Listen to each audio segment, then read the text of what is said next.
tous et bienvenue sur Europe 1 ce matin de 9h à 9h30 et sur CNews jusqu'à 10h30 pour l'heure des pros. Sur France 5 est programmée du lundi au jeudi à 22h30 une émission nommée C'est ce soir présentée par Karim Rissouli. Hier, le thème choisi était législative, le cas de conscience nationale.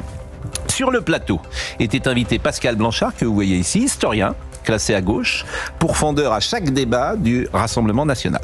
Également convié Arié Halimi, c'est lui, avocat de Jean-Luc Mélenchon, membre du bureau national de la Ligue des droits de l'homme. Il est un euphémisme de dire que M. Halimi est un homme de gauche, voire d'extrême gauche. Karim Rissouli avait aussi invité le journaliste Jonathan Boucher-Petersen, chroniqueur du journal Libération, dont je vous lis le dernier article. En se soumettant au RN, Éric Ciotti restera comme une tâche dans l'histoire de la droite. Je ne connaissais pas Thierry Keller, membre actif du site Ouzbek Erika, qui partage des contenus politiques, économiques ou sociétaux de sensibilité de gauche. Enfin, last but not but least, l'inénarrable Laura Adler, ex-Madame Culture du président Mitterrand, pétrifiée à l'idée que le RN puisse arriver au pouvoir, surjouait sa peur, son effroi et son angoisse, à tel point qu'à un moment, j'ai imaginé qu'il fallut un ballon d'oxygène. J'ajoute que Agnès Buzyn faisait partie de cette joyeuse bande où tout, sauf Bardella, était le cri de ralliement. Conclusion, le service public fait campagne contre le Rassemblement national avec l'argent des Français. Il est 9h01. Chana Lousteau. Bonne nouvelle hier soir dans ce monde tumultueux que la victoire de cette équipe de France, même si c'était dans la douleur. Je salue Charlotte Dornelas qui est avec nous, Joseph Massescaron, Vincent Hervouette, Jean-Claude Dacier, Gauthier Lebray qui est là matin, midi et soir. En pleine forme. Vous étiez hier soir absolument dans notre nouvelle émission. Et puis Mathieu Vallet qui est donc député nouveau européen du Rassemblement national. Vous avez déjà pris vos fonctions. Pas pour rien vous cacher, après l'émission, je vais à Bruxelles pour m'inscrire en tant que nouveau député. Et c'est la première fois que vous irez à Bruxelles au Parlement. Alors je suis déjà allé à Bruxelles, je suis un enfant du Nord, donc c'est pas loin de chez moi, mais la première fois que ça change évidemment votre vie. Vous étiez policier, vous êtes aujourd'hui, pendant 20 ans, vous êtes aujourd'hui député. Forcément, c'est une aventure nouvelle qui arrive. C'est tout autre chose, c'est complètement différent. Bon, j'ai parlé effectivement de France 5 hier soir. On peut revoir la liste, c'est sidérant. Je ne peux pas dire autre chose. D'inviter sur un même plateau, sans aucune contradiction avec l'argent des Français, Monsieur Blanchard, je le répète, Monsieur Halimi, Monsieur Boucher-Petersen, Madame Adler. Bon. L'ARCOM va peut-être se pencher sur le manque de pluralisme. Non, mais je trouve ça privatiser peut-être. C'est une proposition du Rassemblement national. C'est pour ça que le service public est en campagne. Bon, je trouve ça extraordinaire. La privatisation. Je trouve ça extraordinaire, mais vous imaginez une émission sur le service public avec que des gens classés plutôt à droite, mais bon, tout le monde trouve ça normal. Donc, cette émission, ça arrive souvent. Moi, j'ai arrêté d'y aller justement pour cette raison. C'est parce que lorsqu'on parlait de la droite, vous vous trouviez seul. Heureusement, nous étions deux avec Catherine Ney. D'accord, alors deux avec Catherine Ney, ça vaut 3 ou 4 personnes de plus, bien évidemment. Mais tout le monde sur le plateau était Laura Adler, vous disiez mais comment peut-on être de droite, mais comment est-ce que ça peut être possible, etc. Et c'est l'argent des Français, c'est ça. Alors la liberté d'expression, nous savons ce que c'est ici, il n'y a pas de souci, mais c'est juste l'argent des Français. C'est ça que je souligne. C'est un service les valeurs supposées du service public. Jordan Bardella, on va voir son programme, mais on va peut-être commencer avant son programme avec cette déclaration qui est importante, puisqu'il dit aujourd'hui, si je n'ai pas la majorité absolue, je refuse Matignon. Voilà, donc qu'est-ce que ça veut dire ? Est-ce qu'à votre avis, c'est positif pour lui, cette clarification, ou est-ce qu'au contraire, ça peut être un handicap ? Écoutons ce qu'il a dit à Laurence Ferrari il y a quelques minutes. J'ai l'ambition d'être Premier ministre à la tête d'un gouvernement d'union nationale qui sera formé sur une majorité absolue. Si demain, les Français plaçaient le pays dans une situation de majorité relative, c'est-à-dire dans une situation de blocage avec un Premier ministre qui n'aurait pas la majorité absolue à l'Assemblée nationale, lui-même en situation de cohabitation, alors on ne pourrait pas changer les choses. Donc moi je dis au peuple français, il y a une occasion historique d'inverser le cours de l'histoire, de changer la politique dans notre pays et de changer de cap. Mais pour cela, moi, j'ai besoin d'avoir une majorité absolue. Et donc, je n'envisage pas d'être le collaborateur du président de la République. C'est un coup de pression que vous mettez aux électeurs, Jordan Bardella, ou au président Macron ? Je suis le candidat de la vérité. Et je dis la vérité aux Français. Je ne vais pas dire aux Français élisez-moi pour faire ajouter Premier ministre sur ma carte de visite. Je dis aux Français, je veux changer les choses, je veux être en situation d'agir. Et je ne mens pas à mes compatriotes, je leur dis, si vous voulez que j'agisse dans un sens de moins d'immigration, de plus de paix fiscale, si vous voulez que nous défendions la France, nos valeurs et notre identité, qui a été considérablement abîmée depuis 7 ans, j'ai besoin pour cela d'avoir une majorité absolue pour faire passer à la fois mes urgences et mes réformes.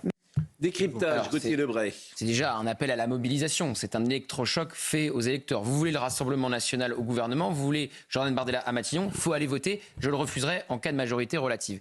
Et effectivement, Jordan Bardella n'a aucun intérêt à aller à Matignon en cas de majorité relative, parce que qu'est-ce qui se passerait? Il se prendrait tout de suite une motion de censure avec pourquoi pas une alliance du Front populaire et de Renaissance, et il quitterait Matignon, ou en tout cas son gouvernement tomberait, à peine a-t-il mis un pied à Matignon. Il ne profiterait pas de ce qu'a profité. Oui, mais s'il n'y a pas de majorité relative, s'il n'y a pas de majorité absolue le 7 juillet, le pays est ingouvernable et Emmanuel Macron s'en va? Alors on voit bien déjà ce qui est en train de se passer. Édouard Philippe est en train de lancer des clins d'œil au Parti socialiste et aux Républicains, mais ça ne marchera pas. Le PS est parti avec le Front de gauche, les Républicains, pour ceux qui sont pro-Ciotti, avec le Rassemblement national. Tout ça peut changer en 24 heures. Tout ça peut changer en 24 heures. On vient de voir l'exemple où tout change en 24 heures. Vous avez raison. C'est la 4e République. Olivier Faure, qui accepte un pacte de gouvernement avec Emmanuel Macron... Franchement, ça semble très compliqué. Mais tout change en 24 heures pour un Marocain. Tout change. Alors, ils n'ont pas réussi pendant 3 ans. Mais ils n'ont pas réussi pendant 3 ans. Pendant 3 ans, Emmanuel Macron a demandé à ses premiers ministres d'élargir la majorité. Ils n'ont jamais réussi. Olivier Faure, l'important, c'est d'être sur la photo. Il vendra tout.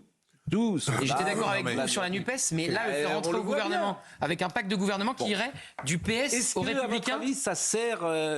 si j'ose dire, sa stratégie, M. Bardella, ou est-ce qu'au contraire, vous pensez que c'est... Ah non, mais ça peut faire un électrochoc aux électeurs, bien sûr. C'est intelligent d'un point de vue tactique. On croirait entendre Maryse Le Pen qui a tout intérêt,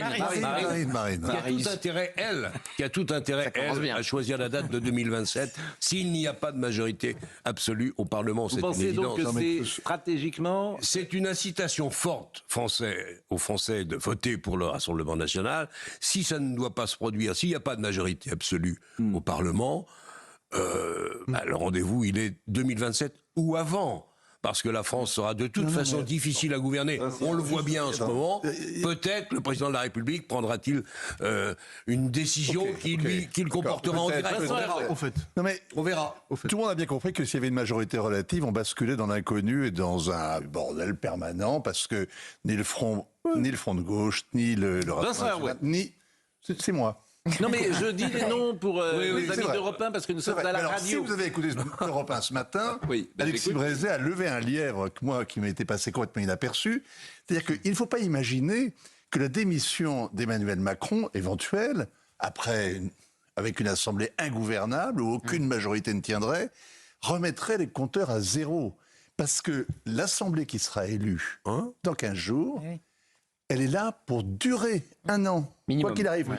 S'il y a une nouvelle élection présidentielle, il n'y a pas pour autant la possibilité pour le nouveau président de dissoudre l'Assemblée pour repartir comme si... Ah mais là, ça serait la stratégie du chaos formidable pour Emmanuel Macron. Donc après on est rentré... Voilà, le grand disrupteur, le grand désordonnateur, le grand disrupteur qui est notre président, alors là, vous m'avez a créé un bordel extraordinaire qui lui échappe totalement désormais. Et qui peut durer. Et qui peut durer et qui peut s'aggraver. Parce que en plus de ce chaos parlementaire, gouvernemental et présidentiel, vous aurez les désordres dans la rue, les désordres sur les marchés, et donc vous avez véritablement une sorte de vertige. Non, il a raison, puisque tu auras toujours une majorité. S'il démissionne, pardonnez-moi, s'il démissionne, l'élection présidentielle peut avoir lieu dans moins d'1 an, et à ce moment-là, le nouveau président peut dissoudre. Mais non, justement, la Constitution, c'est vrai, c'est juste. La Constitution s'y oppose. Vous n'avez pas entendu. Il a raison. En fait,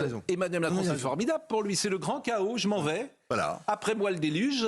Ouais. Mais c'est ce qu'il fait depuis 7 ans, au demeurant. Donc, non, écoutez, allons. Espérons qu'il vous l'avez vu souvent le président. Espérons. Cher Jean-Claude, c'est bien ça, oui. Cher Jean-Claude, vous avez vu souvent le président dans son rôle d'arbitre, respectant la Constitution telle qu'elle a été imaginée. Sous la Ve République, le président de la République est tout sauf un arbitre. Ah, bah depuis le quinquennat, il est un peu moins. Mais ça fait très longtemps que c'est dure. Alors, on peut le regretter, c'est ainsi. Bon. Et vous avez vu souvent des présidents parler des Français qui viennent de voter comme de fous. quand il est à l'étranger. Vous avez déjà vu ça? Non, mais qu'il ait une Pourquoi lourde vous dites, responsabilité dans ce qui nous arrive, c'est évident. Pourquoi je ne sais vous pas dites- s'il va s'en sortir, mais peut-être que la situation que vous décrivez sera la bonne.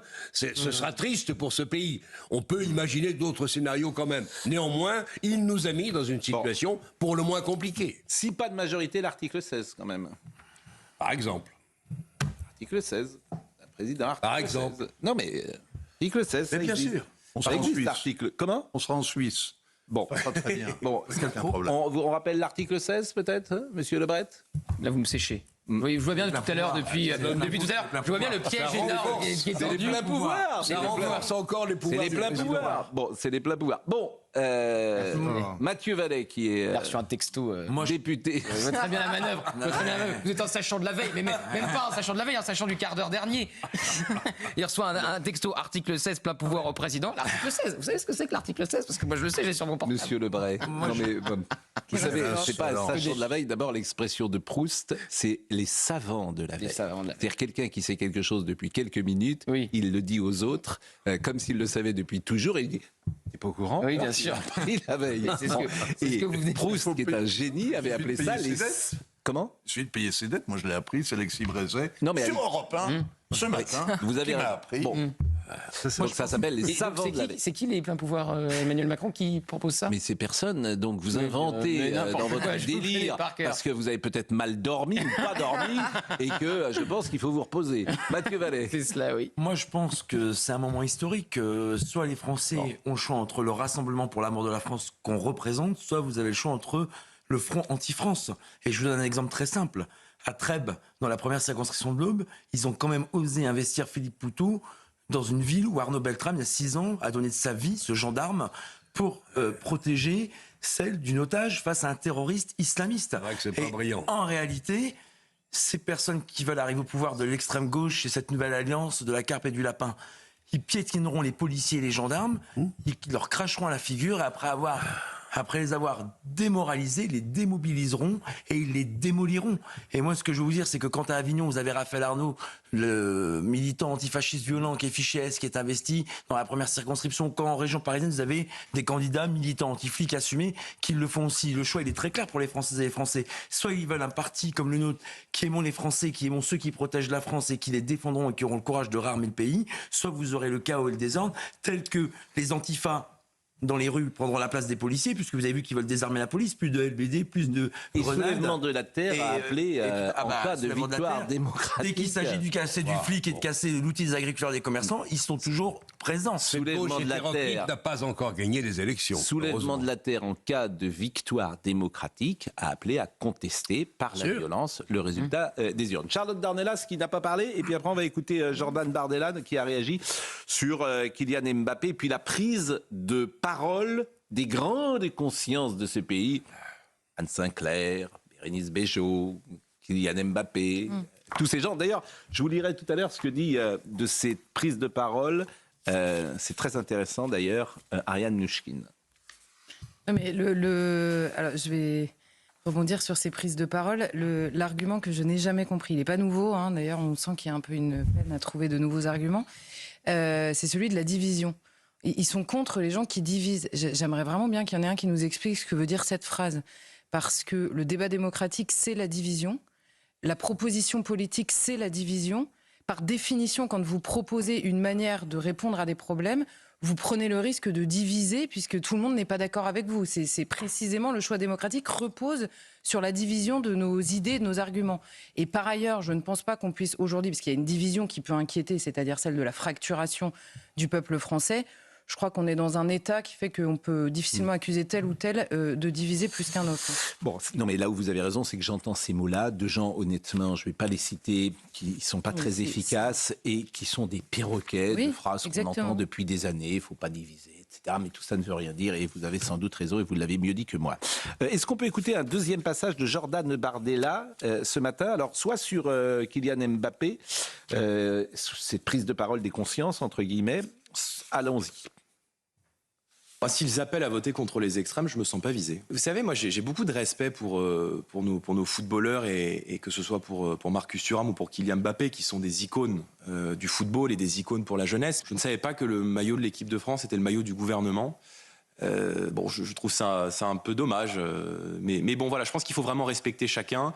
Et je suis pas certain que dans la période très difficile que traverse le pays, que traversent les Français, ces leçons de morale soient très appréciées.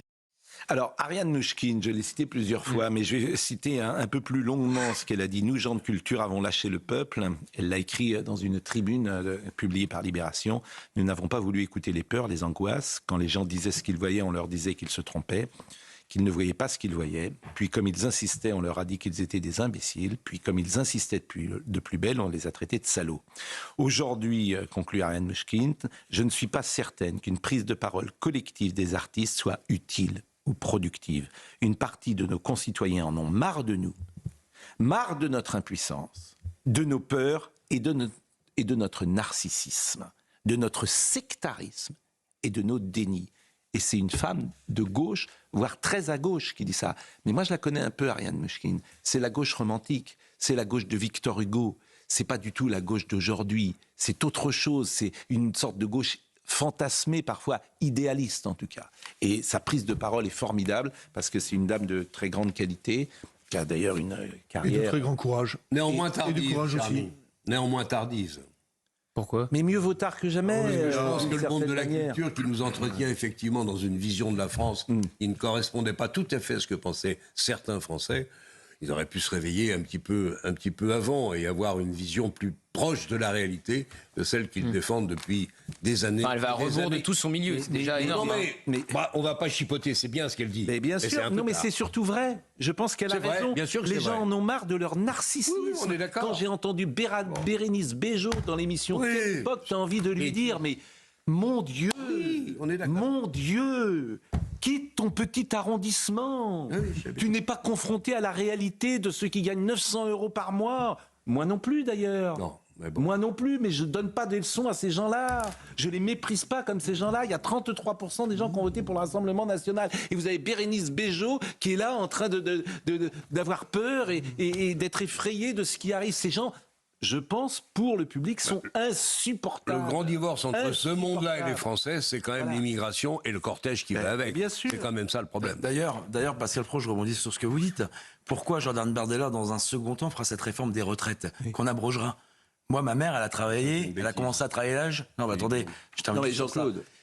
Ma mère... Je veux bien que vous fassiez travailler des gens à 67 ans qui sont maçons. Non, franchement, Jean-Claude, personne ne préconise ça. Ah, si, tous ceux qui ont des métiers difficiles doivent partir à 60 ans. C'est le cas du programme, même le vôtre. Vous êtes d'accord avec le Rassemblement national? Oui, mais cela, il n'y a pas de débat. Mais si, il y a débat. Le reste de l'Europe fait quoi alors? N'importe quoi? Non, mais...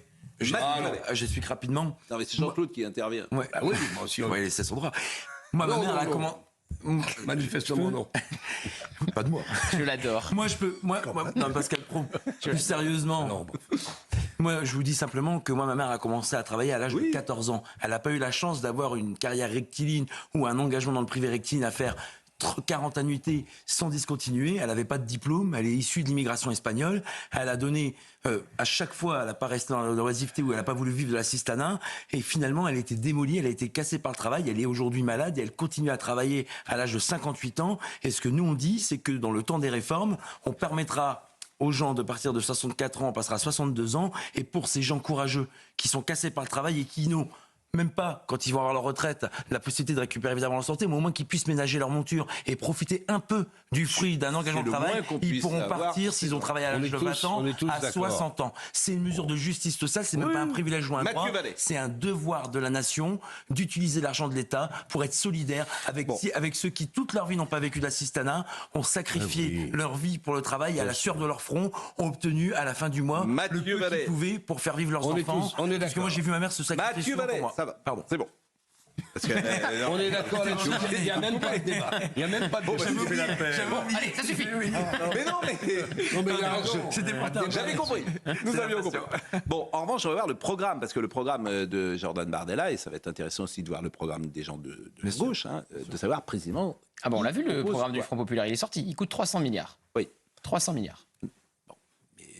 Ils veulent bloquer les prix et demander aux entreprises d'augmenter les salaires. Donc par exemple, je suis une entreprise, je parle du Front Populaire, hein, je suis une entreprise, on me demande d'augmenter mes salariés, mais je vends des produits de première nécessité et on me bloque mes prix, qu'est-ce que je fais ? Je ferme. Si on me dit tes prix sont bloqués et en même temps tu dois augmenter tes salariés, je ferme. Sauf Gauthier, que les salaires sont trop bas en France, il faut dire et redire, parce que vous êtes un privilégié, moi aussi, nous aussi. Mais il doit y avoir un sacré écart entre nous quand même. Mais peu importe, il y a un écart d'âge aussi, ça n'a pas de sens ce que vous dites. Bon, franchement, je vous dis, on échange l'âge et puis l'écart. J'ai de nouveau 30 ans, c'est normal. Bon, c'est pas le sujet. Le sujet, c'est qu'il y a des gens en France qui gagnent, quand je dis très mal leur vie, je suis en deçà de la réalité. Et que ces gens-là, aujourd'hui, il faut les entendre. Absolument. Je suis désolé. Mais vous avez une réalité économique, si vous bloquez les prix, si vous bloquez les prix et que vous demandez aux entreprises d'augmenter les salaires, comment fait une entreprise ? Elle ferme et le salarié il se retrouve quoi ? Au chômage. Donc sa situation ne sera pas meilleure. C'est une simple réalité économique. Et oui, mais la réalité économique parfois échappe à nos politiques. Mais ça fait longtemps. Pas qu'à nos politiques. Ces phrases, ça fait longtemps. Ces phrases-là, Jean-Claude, elles sont perçues comme la France d'en haut qui parle aux esclaves. Non, mais pas du tout,